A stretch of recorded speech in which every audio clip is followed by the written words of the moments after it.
There is a fundamental truth about reality that most people misunderstand. They believe what they desire is missing from their life, but the real secret is that it is not missing. It is merely invisible to their senses, and this distinction changes everything. When something is missing, it does not exist. But when something is invisible, it exists right now. You simply cannot detect it yet. This single realization separates those who transform their lives from those who spend decades trying and failing. I am Abdullah, and tonight I'm going to show you exactly why your imagination is not pretending, why your desires already exist in consciousness, and why the physical world you see with your eyes is not the only reality available to you right now. Because when you understand this, when you truly grasp what I taught Neville all those years ago on West 72nd Street in New York City, everything changes. Most of you know Neville Goddard's name, you have read his books, you have listened to his lectures, but very few know what I taught him before he ever stood on a stage. Very few understand the foundation upon which all his teachings rest. And that foundation is this: consciousness is the only reality. Not one of many realities, the only reality. Everything else, your bank account, your body, your relationships, your circumstances, all of it is consciousness pushed out. It is consciousness made visible through your senses. Now, I know what you're thinking. You are looking at your current situation and saying, but Abdullah, I see my reality with my own eyes. I see the debt. I see the illness. I see the loneliness. How can you tell me this is not real? And here is where most people miss the entire point. I am not saying your physical circumstances are not real. I am saying they are not the only reality. There is another reality existing right now, simultaneously, that contains everything you desire, but you cannot see it with your physical eyes. You can only perceive it through consciousness, through imagination. Think of it this way. Right now, in this moment, radio waves are passing through your body. Thousands of them. Television signals, wireless internet, phone calls, all moving through the space around you and through you. You cannot see them. You cannot touch them. Your five senses detect nothing. But are they real? Of course, they are real. You simply need the right instrument to detect them.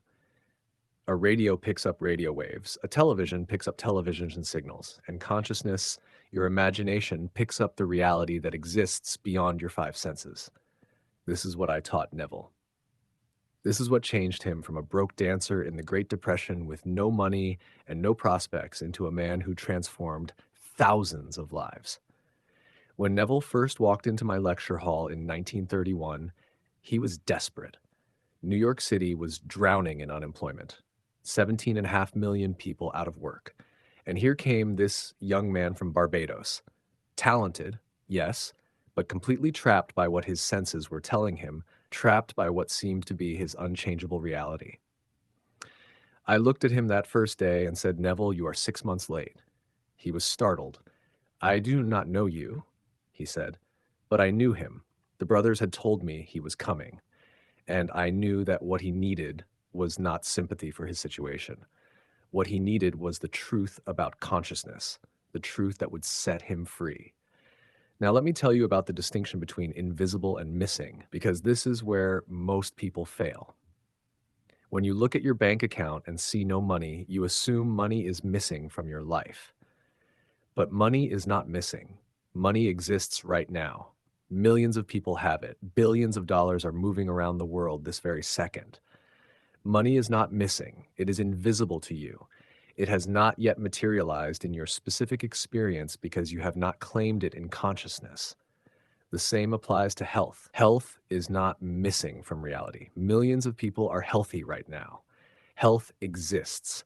It is simply invisible to the person experiencing illness because they have not yet occupied the state of health in consciousness. The same with love, with success, with any desire you have. It is not missing. It exists right now in what Neville would later call the fourth dimension, what I called the realm of imagination, what mystics have called the field of all possibilities. But here is what most people do not understand. You cannot reach into this invisible reality and pull things out while remaining who you currently are. You must become someone different. You must die to your current self and be reborn as the person who already has what you desire. This is not metaphor. This is law. Your current identity and your desired identity cannot exist in the same consciousness. One must die for the other to live. When Neville came to me, desperately wanting to visit Barbados, he had no money. Zero. He could not even afford the subway fare to the Bronx without borrowing it. How was he supposed to manifest a trip across the ocean to the Caribbean? His entire reality screamed, impossible. His senses told him he was trapped. And this is exactly where most people give up. They look at the gap between where they are and where they want to be, and they cannot imagine how to bridge it, so they do not even try. But I did not let Neville focus on the gap. I did not let him analyze how he would get to Barbados. Instead, I told him something that confused him completely. I said, Neville, you are in Barbados, not you will be in Barbados someday if you save money. Not you might get to Barbados if circumstances change.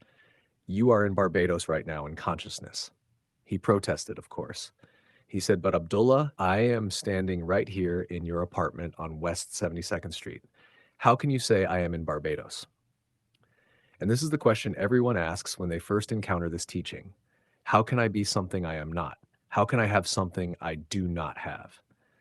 And the answer is simple, but requires a complete shift in how you think about reality. You are not your body. You are not your circumstances. You are consciousness. And consciousness can occupy any state it chooses.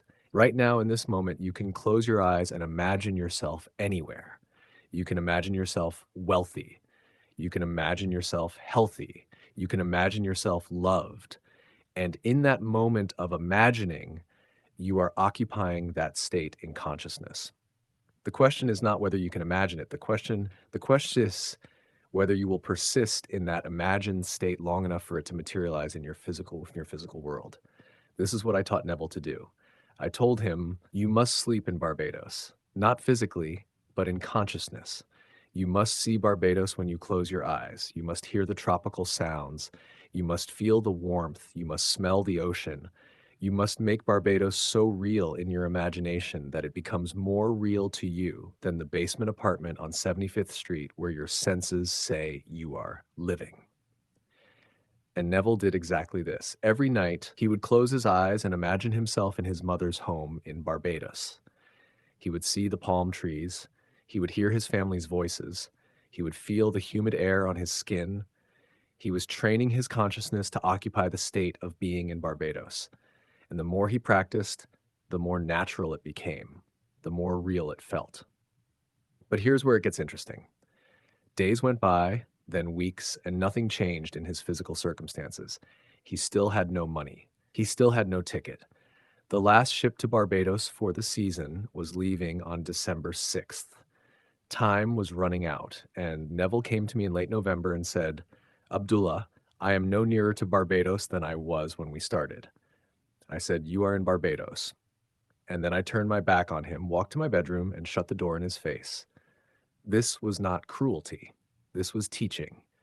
You see, if Neville was actually in Barbados in consciousness, then no power in the world could prevent him from getting there physically. The law is absolute. Consciousness creates reality, always, without exception. But Neville had to learn to trust this.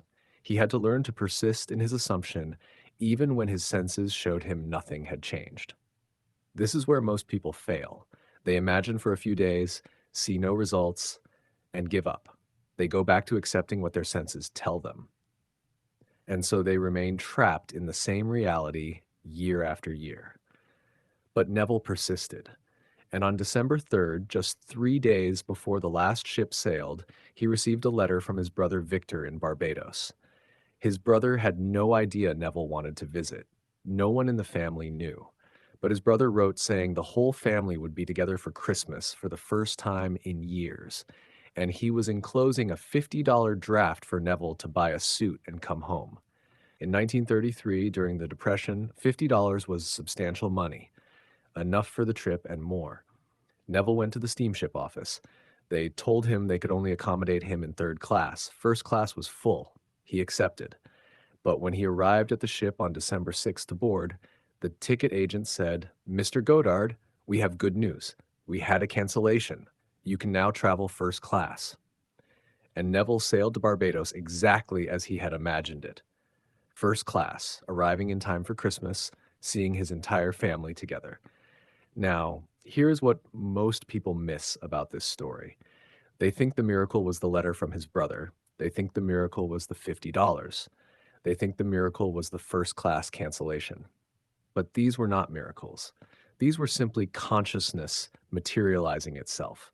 Neville had already been in Barbados in consciousness for weeks. The physical journey was inevitable. It had to happen because consciousness always, always, always externalizes itself into the physical world. The real miracle was not the trip to Barbados. The real miracle was what happened to Neville during that trip. Before he left, I told him, "When you return, you will have died." He did not understand what I meant, but when he came back, he had indeed died. The old Neville, the broke, desperate dancer, the man trapped by his senses that Neville had ceased to exist. A new Neville had been born, a man who understood that consciousness creates reality, a man who knew that imagination is not pretending, but the actual substance of reality itself. Now, let me tell you why this matters to you right now. Whatever you want, wealth, health, love, success, it already exists. It is not missing. It is invisible to your current state of consciousness. And the only way to make it visible is to occupy the state of consciousness of the person who already has it. Not tomorrow, not when circumstances change. Right now, today, this moment. I want you to try something. Close your eyes for a moment. Think of what you most desire. Maybe it is money, maybe it is health, maybe it is a relationship. Whatever it is, do not think about getting it. Instead, think about having it. Feel what you would feel if it were already yours. Not the excitement of receiving it, but the calm naturalness of already possessing it. The quiet satisfaction, the simple knowing that it is done. This is not visualization in the way most people teach it. This is occupying a state. This is being someone different. And the more you practice being this person, the more natural it becomes, until one day you realize you are not practicing anymore. You have actually become this person. And when that happens, when the shift is complete in consciousness, the physical world has no choice but to reorganize itself to match. Let me give you another example. There was a woman in New York when Neville was teaching there. She came to his lectures with not one penny to her name. Nothing. No money, no connections, no business education, nothing. But she heard Neville explain what I had taught him. Imagining creates reality, and something in her consciousness shifted. She did not try to get wealth while remaining poor. She did not visualize money while identifying as someone who lacked it. She changed her fundamental identity. She became wealthy in consciousness first. And over the years that followed, she manifested that wealth into physical reality. How much wealth? She owned buildings on 57th Street in New York City between 5th Avenue and 6th Avenue, some of the most expensive real estate in the entire world. She had businesses operating in countries around the globe. She made millions, all from nothing, all because she understood that consciousness is the only reality. Now, I know what some of you are thinking. Abdullah, this sounds wonderful, but when I try to do this, I fall back into my old state. The doubt returns. The fear creeps in. I look at my bank account and I cannot feel wealthy. I look at my body and I cannot feel healthy. Now, let me explain something crucial about how consciousness works.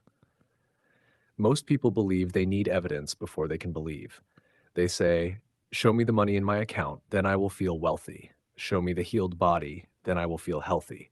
Show me the loving relationship, then I will feel loved."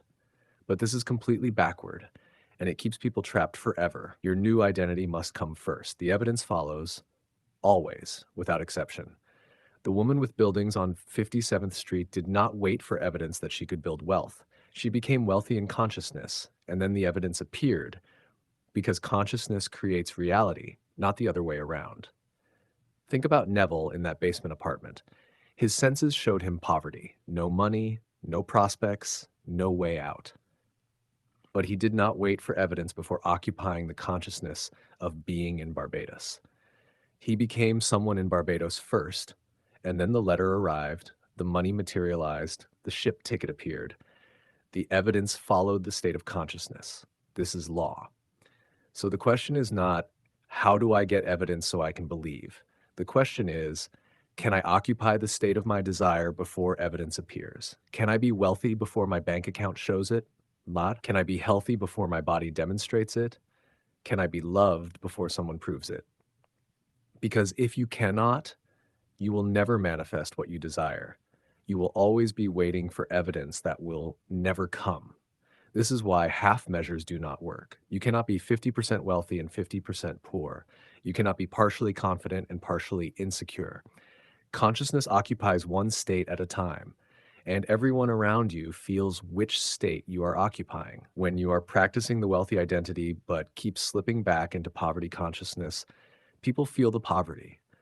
They feel the doubt beneath your words, they feel the fear beneath your confidence, and they respond to what you are, not what you are saying.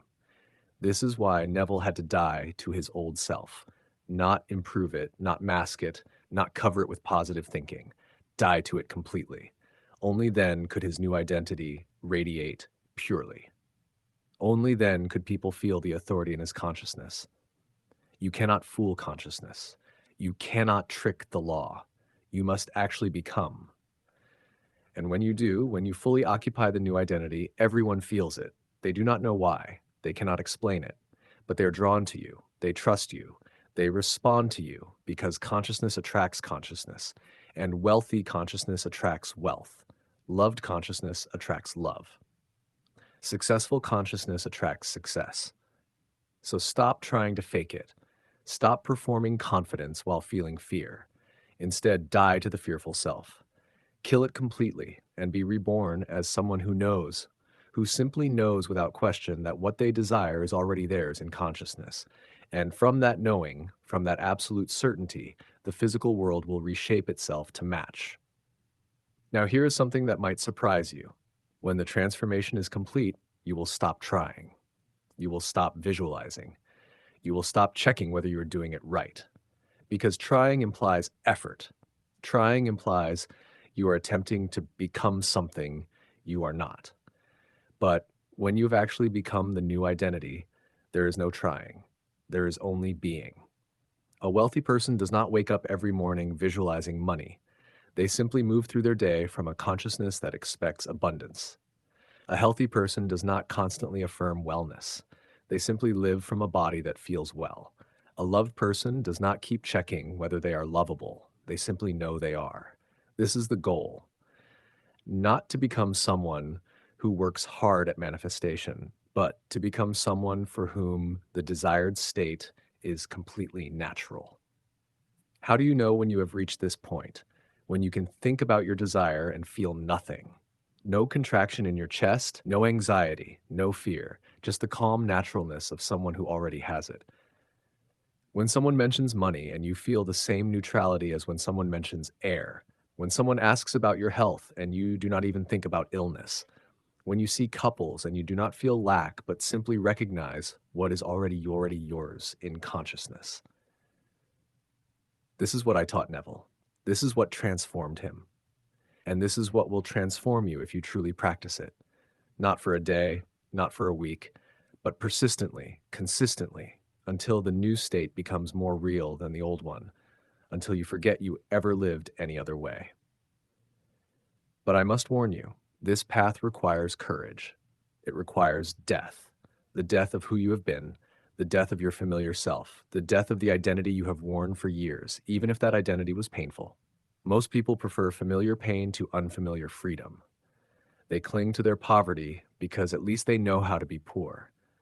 They cling to their loneliness because at least they know how to be alone. They cling to their limitations because at least they know how to be limited. But if you have listened this far, you are different. You are willing to die.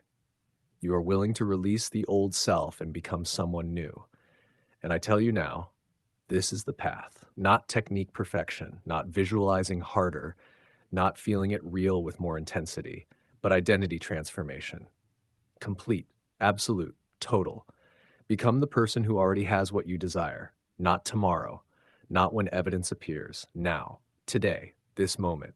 Be that person in consciousness, and watch how rapidly your world transforms. The wealth will come, the healing will manifest, the success will appear. Not because you earned it, not because you deserved it, not but because you became the identity that naturally attracts it. This is law. This is what I taught Neville, and this is what I teach you now. Let me tell you one more thing about consciousness and reality. Everything you see in the physical world was once invisible. Your phone, your home, your car, everything started as imagination in someone's mind. Someone imagined it before it existed. Someone saw it in consciousness before it appeared in form. This is how creation works. Imagination first, physical form second. Always this order, never reversed. So when you imagine yourself wealthy, you are not fantasizing. You are creating. When you imagine yourself healthy, you are not pretending. You are building. When you imagine yourself loved, you are not lying to yourself. You are claiming what already exists in the invisible realm of consciousness and pulling it into the visible realm of form. But here's what most people do not understand. The invisible realm is not less real than the visible realm. It is more real. The visible world is temporary. Your circumstances change, your bank account fluctuates, your body ages, but consciousness is eternal. What exists in consciousness exists forever. It cannot be destroyed. It cannot be taken away. It can only be claimed or ignored. So the question becomes, what are you claiming in consciousness right now? What state are you occupying? Because whatever state you occupy, that is what will materialize in your physical world. If you occupy poverty consciousness, you will see poverty. If you occupy health consciousness, you will see health. If you occupy love consciousness, you will see love. The law is impersonal. It does not judge whether you deserve it. It simply manifests whatever you are in consciousness. This is why you cannot create something different in your life if you keep paying attention to what you currently have. You cannot become wealthy if you constantly think about being poor.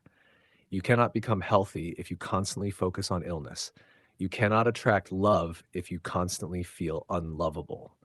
Because where your attention goes, your consciousness goes.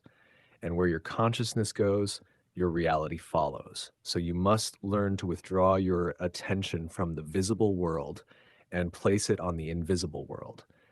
This does not mean ignoring your responsibilities. This does not mean denying your current circumstances. This means refusing to let your current circumstances define who you are. Your bank account does not define you. Your body does not define you. Your relationship status does not define you. You are consciousness, and consciousness can occupy any state it chooses. Choose wisely. Choose powerfully. Choose the state of your wish fulfilled and occupy it so completely that you forget you ever lived any other way. Do this, and I promise you, your physical world will transform to match. It must, because consciousness is the only reality, and everything else is consciousness made visible. Now, there is something else I taught Neville about wealth, something even more specific than what I have shared tonight. A precise method for transforming poverty consciousness into wealth consciousness. A technique I used myself to attract students from across New York City. A secret that, when Neville discovered it, changed his entire relationship with money. Most people will never know this teaching because it requires you to understand something about wealth that contradicts everything society teaches. The video appearing on your screen right now reveals this wealth secret, the exact identity shift that creates financial abundance. How I went from nothing to having doctors and lawyers seek my counsel. How that woman went from not one penny to buildings on 57th Street. The specific consciousness of wealth that attracts money effortlessly. Watch it immediately. Your financial transformation is waiting. Remember, the bridge between the invisible and the visible is built by the persistent assumption of your wish already fulfilled. Your journey begins not with action, but with identity. Subscribe to Stories and Quotes Be for more transformative wisdom.